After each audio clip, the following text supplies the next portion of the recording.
Welcome to our vlog, guys.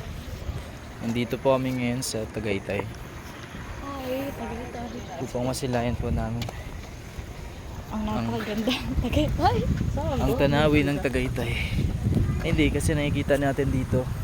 Dito po kasi sa lugar na to, dito po unang tumungtong yung sila Magellan upang masilayan ang kapatagan ng Pilipinas. Dito talaga binaril si Rizal.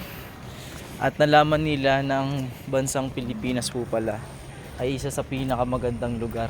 Sa balat ng... Ito ang lugar na kung saan pinakamagandang tanawin ay masisilayan mo. Kasi nakikita mo lahat. Nakikita nyo naman po sa background ko. Ganda, kita nyo po lahat.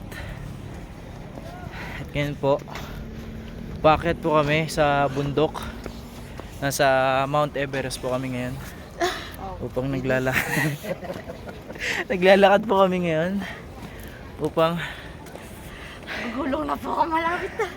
marating po namin ang pinakatuktok ng bundok. Ang bundok ng Maria Makiling. Ang bundok ng Maria Makiling.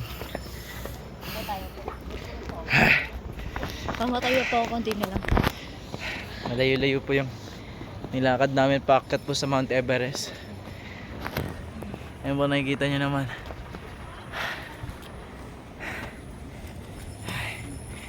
Ay!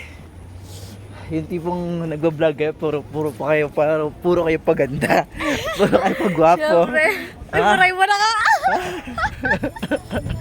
Ay! Maray mo na! Puro paganda mo na magawa. Puro ay ko. Kakain ko lang eh. At natikman po namin ng Bagsik. pinakamasarap na lomi sa Batangas. Ay, hindi pala. Sa Batangas. Hindi, lomi Batangas yung title. Pero Lomi sa Batangas, Tagaytay. pero nasa Tagaytay tayo. So guys, nakikita nyo naman sa likuran ko.